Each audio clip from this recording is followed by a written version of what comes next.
Welcome to the ideal living family. నేను మీ ఎలుగు Suresh Kumar. So ఇవాళ ఒక ఇంపార్టెంట్ కాన్సెప్ట్తో మీతో చర్చించుకోవడానికి ముందుకు వస్తున్నా. ముఖ్యంగా మీకు ఆంగ్ల నూతన సంవత్సరం యొక్క శుభాకాంక్షలు తెలుపుతూ హ్యాపీ న్యూ ఇయర్. ఈ 2026లో మీరు ఎలా బ్రతకాలి, ఒక అద్భుతమైనటువంటి ఒక లెజెండ్ లాగా ఎలా బ్రతకాలో తెలపడమే ఈ రోజు యొక్క concept. How to grow like a legend. లెజెండ్గా ఎదగడం ఎలా, ఇది ఒక అద్భుతమైన కాన్సెప్ట్. ఒక విద్యార్థి కావచ్చు, ఒక వృత్తిపరంగా కావచ్చు, ఒక వ్యాపారికి కావచ్చు, ఒక ఆధ్యాత్మిక వేత్తకు కావచ్చు, ఎవరికైనా సరే తను ఎంచుకున్నటువంటి రంగంలో కావచ్చు, లక్ష్యంలో కావచ్చు, ఒక లెజెండ్ లాగా ఎదగడం, ఒక మహోన్నతమైన వ్యక్తిగా ఎదగడం ఎలాగో తెలుసుకునేటువంటి పంచసూత్రాన్ని ఇప్పుడు మనం చెప్పబోయేటువంటిది అనమాట. సో స్కిప్ కాకుండా ఫస్ట్ నుంచి చివరి వరకు చూడండి. మరి కొంతమంది లీడర్ లాగా, లెజెండ్ లాగా, ఎక్స్ట్రాడినరీ పర్సన్స్ లాగా, అసాధారణమైన వ్యక్తుల్లాగా, నాయకుల్లాగా, మహోన్నతమైన వ్యక్తుల్లాగా బ్రతికేస్తున్నారు. మరి కొంతమంది పుట్టినప్పుడు ఎలా ఉంటున్నారు, అదే పేదరికంతో, అదే దారిద్ర్యంతో అలాగే చనిపోతున్నారు. మరి ఏంటి తేడా అంటే, ఒకటి మనం నిర్దేశించుకోవాలి.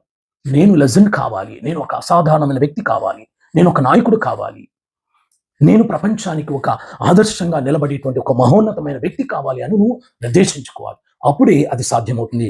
అదే మనం ఈ యొక్క కాన్సెప్ట్లో, ఈ యొక్క వీడియోలో మనం తెలుసుకోబోతున్నాం. ప్రపంచంలో అన్ని జీవులు వాటి వాటి ధర్మాన్ని పాటిస్తున్నాయి, అంటే విశ్వ నియమాన్ని పాటిస్తున్నాయి. విశ్వం ప్రతి జీవికి ఒక ధర్మాన్ని నిర్దేశించుంటుంది, ఒక నియమాన్ని నిర్దేశించుంటుంది. ఆ నియమాన్ని ఖచ్చితంగా మనం పాటిస్తే, ఆ విశ్వ ధర్మాన్ని మనం అనుసరిస్తే ఖచ్చితంగా మహోన్నతమైన వ్యక్తులు కావచ్చు. సో ఫస్ట్ మీకు చెప్పబోయేటువంటిది ఏంటంటే, early to bed, early to rights. తొందరగా నిద్రపోవాలి, వేకువజామునే నిద్రలేయాలి. మీరు ఎవరినైనా గుర్తుపెట్టుకోండి, ఈరోజు ప్రపంచంలో ఉన్నటువంటి లెజెండ్స్గా, గొప్ప వ్యక్తులుగా తీసుకుంటే, ఒకప్పుడు కూడా మహోన్నతమైన వ్యక్తులుగా తీసుకుంటే, ఈవెన్ అబ్దుల్ కలాం గారు కావచ్చు, రతన్ టాటా గారు కావచ్చు, మరి మరి ఎవరిని తీసుకున్నా మీరు ఒక్కటి గుర్తుపెట్టుకోండి, వేకువజామున నిద్రలేసే వాళ్ళు నాయకుడిగా ఎదిగే అవకాశాలు ఎక్కువగా ఉంటాయండి. ఎందుకంటే బాగా గుర్తుపెట్టుకో, ఎందుకు త్వరగా నిద్రపోవాలి, ఎందుకు త్వరగా నిద్రలేయాలంటే, మనకు మినిమం ఖచ్చితంగా 6 to 8 అవర్స్ సౌండ్ స్లీప్, అంటే గాఢ నిద్ర, ఆందోళన లేనటువంటి నిద్ర ఖచ్చితంగా అవసరం. మరి త్వరగా నిద్రపోయేది, త్వరగా నిద్ర లేయడం వల్ల మనకు ఒక అవకాశం, అంటే లేట్ నైట్ 12, 1 గంటకి కాకుండా త్వరగా నిద్రపోతే ఎక్కువ నిద్రపోయేటువంటి అవకాశం ఉంటుంది. సో కాబట్టి మినిమం 6 to 8 అవర్స్ నిద్రపోవడం వల్ల మనకు గ్లాండ్స్లో, గ్రంథులలో చక్రవర్తి లాంటిది ఏంటి అంటే పీనియల్ గ్లాండ్ అనమాట. మనం మంచిగా నిద్రపోయినప్పుడు, మరి ఆందోళన లేనటువంటి నిద్ర పోయినప్పుడు ఆ పీనియల్ గ్లాండ్ అనేది బాగా యాక్టివేట్ అవుతుంది. పీనియల్ గ్లాండ్ యొక్క ఉద్దేశం ఏంటంటే టోటల్ బ్రెయిన్ని అది బాగా కంట్రోల్ చేస్తుంది. సో ఈవెన్ అది పిట్యూటరీ గ్లాండ్ని మరి కంట్రోల్ చేసి యాక్టివేట్ చేస్తుంది. పిట్యూటరీ గ్లాండ్ రాజు లాంటిది, అంటే మాస్టర్ ఆఫ్ గ్లాండ్స్ అని దీన్ని అంటాం. సో చక్రవర్తి అయినటువంటి పీనియల్ గ్లాండ్ నువ్వు సరిగ్గా ఖచ్చితమైనటువంటి నిద్రపోయినప్పుడు అది చాలా యాక్టివ్గా ఉంటుంది, ఫుల్గా అది పర్ఫెక్ట్గా పనిచేస్తుంది. సో అది పిట్యూటరీ గ్లాండ్ని యాక్టివేట్ చేసి, మరి పిట్యూటరీ గ్లాండ్ అంటే మిగతా గ్రంథులకంతా రాజు లాంటిది కాబట్టి అన్ని గ్రంథులను, అడ్రినల్ గ్లాండ్ కావచ్చు, ఇలాంటి గ్రంథులు అన్నింటినీ యాక్టివేట్ చేసి అన్నింటినీ హార్మోన్స్ని కరెక్ట్గా రిలీజ్ చేసే విధంగా మన గ్రోత్కి కానీ, మన డైలీ యాక్టివిటీస్ కానీ, మన లక్ష్య సాధన కానీ ఉపయోగపడే విధంగా అది తోడ్పడుతుంది. కాబట్టి సరైన నిద్ర మంచి ఆరోగ్యానికి, మనం అనుకున్న లక్ష్యాలు సాధించడానికి చాలా చాలా చాలా ఇంపార్టెంట్. ఇది తెలియకుండా నిద్ర కూడా త్యాగం చేసి కష్టపడిపోతుంటారు, అక్కడ ఖచ్చితంగా అనారోగ్యం పాలయ్యే అవకాశం ఉంటుంది. సో కాబట్టి ఖచ్చితంగా బాగా నిద్రపోవాలి, త్వరగా నిద్రపోవాలి, త్వరగా నిద్రలేయాలి. చూసుకోండి, ప్రకృతిలోని ప్రతిదీ కూడా, పక్షులు ఉదయాన్నే నిద్రలేస్తాయి, ఈవినింగ్ సాయంత్రానికల్లా ఓటికి చేరుతాయి. ఒక పుష్పం తీసుకున్న ఉదయాన్నే అది మరి వికసిస్తుంది. ఏది, ఒక చీమ నుంచి జంతువు కానీ, పశువు కానీ, ఏదైనా సరే తెల్లవారుజామునే నిద్రలేసి మరి సాయంకాలానికి వాటి యొక్క విధులను నిర్వహించుకొని, వాటి యొక్క పనులను నిర్వర్తించుకొని మరి విశ్రాంతికి కొనుక్కుంటాయి అన్నమాట. సో మనం కూడా అంతే, త్వరగా నిద్రపోవాలి, త్వరగా లేవాలి అనేది మొదటి నియమం పెట్టుకోండి. అది నెంబర్ 1. సో రెండవది వచ్చేసి యాక్టివిటీస్ అన్నమాట. నువ్వు మహోన్నతమైన వ్యక్తిగా ఎదగాలంటే ఎలాంటి యాక్టివిటీస్ చేయాలండి? So early to bed, early to rise విషయంలో మీకు ఆల్రెడీ ఒకటి చెప్పానండి. బాగా గుర్తుపెట్టుకోండి, ఉదయాన్నే లేవడం వల్ల మనకు యాక్చువల్లీ 3 నుంచి 4లో దైవకాలము అంటారండి. ఉదయం 3 to 4 దైవకాలం అంటాం. 4 to 5 ఋషులు, యోగులు మరి మేల్కొని తపస్సు చేసేటువంటిది అంటాం. సో 5 నుంచి 6 కనీసం మానవుడు నిద్ర చేయాల్సినటువంటి సమయం అనమాట. మరి 6 తర్వాత లేచాము అంటే అది రాక్షస కాలంగా చెప్పుకుంటారు. సో మనం దేంట్లో ఉన్నాము, కనీసం మనం మానవుడి కాలంలో అయినా 5 నుంచి 6 చేస్తే చాలా మంచిది. కానీ మహోన్నతమైనటువంటి వ్యక్తులు మీరు ఎవరు తీసుకున్నారు, నరేంద్ర మోడీ గారు తీసుకుంటే 3:30కి నిద్రలేస్తారండి. మరి ఎవరిని తీసుకుని, ఈవెన్ మైసెల్ఫ్, నేను ఖచ్చితంగా 3:30కి లేసి బ్రహ్మముహూర్తం సమయంలో మరి లేవడం జరుగుతుంది. సో కాబట్టి మీరు త్వరగా లేయడం వల్ల ఆ ఆ బ్రహ్మముహూర్తం టైంలో, దైవ కాలంలో, ఆ యోగుల కాలంలో 3-5 మధ్యలో ఏమి మనకు డిస్టర్బెన్స్ లేకుండా, సౌండ్ పొల్యూషన్ లేకుండా కాస్మిక్ ఎనర్జీ అనేది హై ఇన్‌ఫ్లో ఉంటదండి. ఓకే. అప్పుడు ఋషులు, యోగులంతా తపస్సులు చేసేటువంటి సమయం. కాబట్టి ఆ టైంలో కాస్మిక్ ఎనర్జీ హై లెవెల్స్‌లో ఉంటాయి. మనం విశ్వంతో కనెక్ట్ కావడానికి అక్కడ చాలా చాలా ఉపయోగపడేటువంటి టైం. కాబట్టి మరి అది ఉద్దేశించుకొని ఇప్పుడు ఈ యాక్టివిటీస్ ఏమేమి చేయాలి? మనం హెల్తీగా, హ్యాపీగా ఉండడానికి కొన్ని యాక్టివిటీస్ ఉంటాయండి. ఉదయం లేవగానే మీరు 3 గంటలకు లేస్తారా? 4 గంటలకు లేస్తారా? అది మీ యొక్క విజ్ఞతకే వదిలేస్తున్నా. అది మీ యొక్క పరిస్థితిని బట్టి మీరు నిర్ణయిస్తారు. అయితే లేవగానే మన యాక్టివిటీస్‌లో నంబర్ 1 ఏంటంటే గ్రాటిట్యూడ్ ప్రేయర్ అన్నమాట. ఆ భగవంతుడికి ఈరోజు మనం బ్రతకడానికి అవకాశం ఇచ్చినందుకు కృతజ్ఞత చెప్పుకోవాలి. అది మొట్టమొదటిగా మనం చేయాల్సినటువంటి. నీ ఇష్ట దైవాన్ని, ఆ పరమాత్మని, ఈ విశ్వ చైతన్య శక్తిని ఈరోజు నాకు జీవితం ప్రసాదించినందుకు అని ఆ కృతజ్ఞత చెప్పుకుంటే అది మొదటిది. కృతజ్ఞత చెప్పుకున్న తర్వాత నీకు నువ్వు self activation, self motivation, self healing అన్నమాట. అంటే ప్రతి మన మన బాడీలో ఉన్నటువంటి మన శరీరంలో ఉన్న ప్రతి అవయమును కాలి బొటన వేలు నుంచి పైన తల వరకు మనం సెల్ఫ్ హీల్ చేసుకోవచ్చు. సెల్ఫ్ యాక్టివేషన్ చేసుకోవచ్చు. సెల్ఫ్ మోటివేట్ చేసుకోవచ్చు. చక్రాస్ యాక్టివేషన్ అండి. మనకు షట్చక్రాలు ఉంటాయి. మూలాధార చక్రం, స్వాదిష్టాన చక్రం, మణిపూరక చక్రం, అనాహత చక్రం, మరి విశుద్ధ చక్రం, ఆజ్ఞా చక్రం, మరి సహస్రాణ చక్రములు అని ఉంటాయి. ఈ చక్రాస్ యాక్టివేషన్‌ని చేసుకుంటే ఆ యొక్క మరి తెల్లవారుజామున నిద్ర లేసినప్పుడు మన చక్రాస్ యాక్టివేషన్ చేసుకుంటే మరి ఖచ్చితంగా మనకు కాస్మిక్ ఎనర్జీ హై ఇన్‌ఫ్లో ఉంటది. మనం విశ్వంతో కనెక్ట్ కావచ్చు. పంచభూతాలు పైన ఉన్నాయి. మన బాడీలోనూ ఉన్నాయి. సో ఎప్పుడైతే మనం పంచభూతాలతో కనెక్ట్ అవుతామో, విశ్వంతో కనెక్ట్ అవుతామో, ఆ పంచభూతాలే మనల్ని కాపాడుకుంటూ వెళ్తాయి. సో కాబట్టి very important first gratitude prayer ఉండాలి. తర్వాత చక్రాస్ యాక్టివేషన్, మన చక్రాస్‌ని యాక్టివేట్ చేసుకోవాలి. అది వెరీ గుడ్. ఈ రోజు మొత్తం నేను చాలా చురుకుగా ఉంటాను, చాలా హెల్తీగా ఉంటాను అని సెల్ఫ్ మోటివేషన్ చేసుకోవాలి. సెల్ఫ్ యాక్టివేషన్ అంటే న్యూ ప్రోగ్రామింగ్ అన్నమాట. ప్రతిరోజు సాఫ్ట్‌వేర్ అప్డేట్ చేసినట్టుగా న్యూ ప్రోగ్రామింగ్ ఆ రోజుకు నువ్వు చాలా స్టిమ్యులేట్ చేసుకొని యాక్టివ్‌గా ఉండడం అనేది చేసేటువంటి ఒక ప్రక్రియ. ఆ తర్వాత మరి వెరీ ఇంపార్టెంట్ ధ్యానం చేయడం. కాసేపు ధ్యానం చేయడం లేదా జపం చేసుకోవడం. నీకు ఇష్ట దైవాన్ని జపమాల తీసుకొని జపం చేసుకోవడం. ఆ తర్వాత ప్రాణాయామ చేయడం. అంటే మనం ఇన్‌హేల్, ఎక్స్‌హేల్ ఉంటది గదా! శ్వాసను తీసుకోవడం, దాన్ని పూరకమంటాం, శ్వాసను ఆపడం, కుంభకమంటాం, శ్వాసను వదలడం, రేచకమంటాం. ఇలా ఇన్‌హేలింగ్, హోల్డింగ్, ఎక్స్‌హేలింగ్ ఇలా బ్రీత్‌ని తీసుకోవడం, ఆపడం, మరి వదిలేయడం.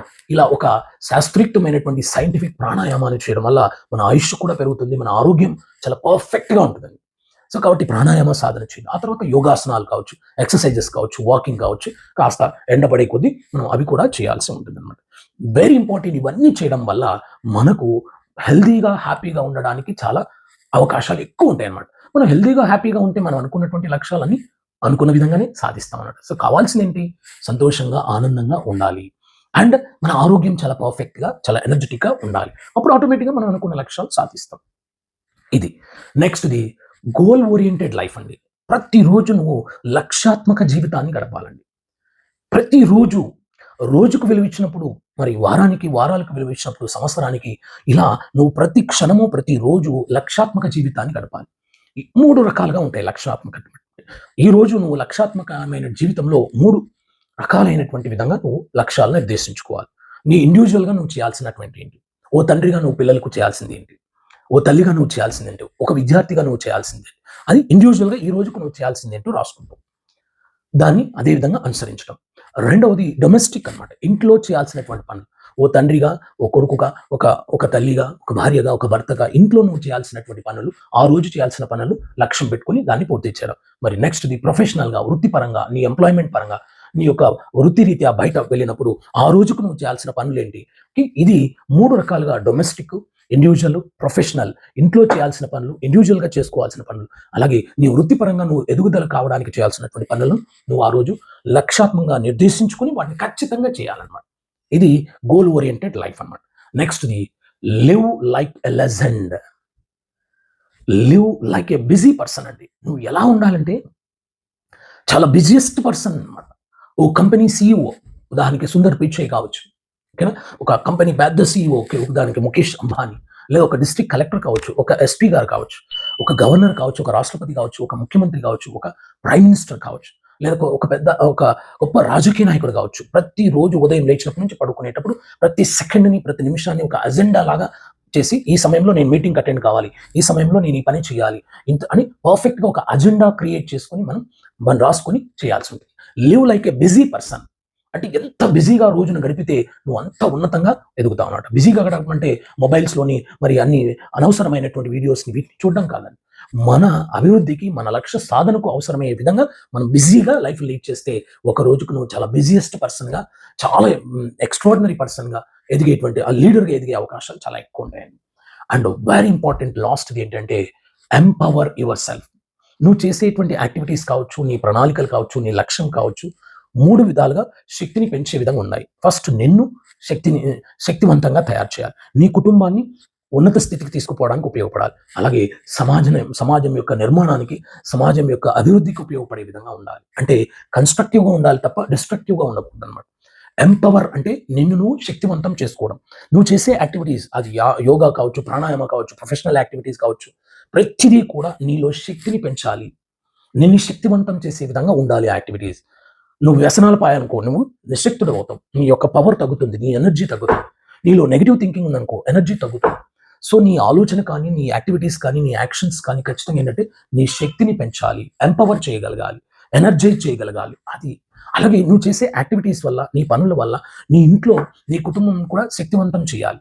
వాళ్ళు ఆ కుటుంబం యొక్క ప్రగతికి, అభివృద్ధికి ఉపయోగపడే విధంగా ఉండాలి. అలాగే నీ ఆలోచనలు కానీ, నీ పనులు కానీ, వృత్తిపరంగా కానీ, సామాజిక పరంగా కానీ నిర్మాణాత్మకంగా ఉండాలి. ఒక ఇంజనీర్ తీసుకోండి, అత్యాశతోనూ, దురాశతోనూ ఎక్కువ లాభాన్ని ఆర్జించి అతను కన్స్ట్రక్ట్ చేసే బిల్డింగ్లో కావచ్చు, ఒక రోడ్లో కావచ్చు, ఒక ఫ్లైఓవర్ కావచ్చు, బ్రిడ్జెస్లో కావచ్చు, మరి అత్యాశతో కల్తీ ఎక్కువ చేశారనుకో, అది తొందరగా నాశనం అయిపోతుందని. అంటే అక్కడ నీకు డిస్ట్రక్టివ్ మైండ్, లాభాన్ని ఆర్జించి సమాజ వినాశనానికి తోడ్పడుతున్నావు. ఓ హిట్లర్ తీసుకున్నా, ఒక బీన్ లాడెన్ తీసుకున్నా, ఒక వీరప్పని తీసుకున్నా, ఒక రావణాసురుని తీసుకున్నా, ఒక కసబ్ తీసుకున్నా, సమాజ నాశనానికి తోడ్పడిన వాళ్ళు.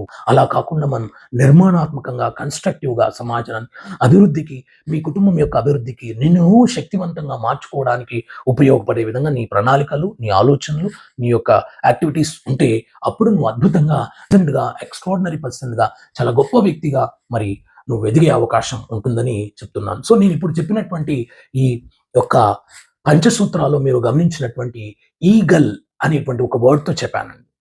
సో ఫస్ట్ది early to bed, early to rise. నెక్స్ట్ది యాక్టివిటీస్, మీరు చేయాల్సినటువంటి యాక్టివిటీస్ అంటే ఏంటి అని చెప్పాను. నెక్స్ట్ది లక్ష్యాత్మకమైనటువంటి జీవితాన్ని గడపమంటున్నా, గోల్ ఓరియంటెడ్ లైఫ్ని గడపమంటున్నా. నెక్స్ట్ది ఎల్ అంటే live like a busy person, live like a లెజెండ్గా బ్రతకమని చెప్తాను. అండ్ ఊహించుకొని బ్రతికితే నువ్వు ఒక రోజు ఆ స్థాయికి వెళ్ళు. అండ్ చివరిది very very important, empower your self and your family and society. నువ్వు ఏ పని చేసినా, నీ ఆలోచన కానీ, నీ పని కానీ, నిన్ను, నీ కుటుంబాన్ని, ఈ సమాజాన్ని శక్తివంతం చేయాలి, అభివృద్ధికి తోడ్పడాలని కోరుకుంటూ ఈ ఈగల్ అనేటువంటి ఈ పంచసూత్రాన్ని మీరు ఫాలో అయ్యి మరి ఖచ్చితంగా భవిష్యత్తులో ఈ 2026లో ఒక లెజెండ్గా, ఒక ఉన్నతమైన వ్యక్తిగా మీ లక్ష్యాలను సాధించుకుంటారని ఆశిస్తూ మీ ఎలుగు సురేష్ కుమార్. మరి ఇలాంటి వీడియోస్ ఎంతో శ్రమతో ఎన్నో గంటలు మరి వెచ్చించి నేను చేస్తున్నాను కాబట్టి మీరు కూడా మిగతా వాళ్ళకి వీటిని షేర్ చేసి అవసరమైన వాళ్ళ ప్రగతికి కూడా ఉపయోగపడాలని మన ఐడియల్ లివింగ్ ఫ్యామిలీని విస్తరిద్దామని కోరుతూ నేను మీ ఎలుగు Suresh Kumar. Thank you very much. జై హింద్.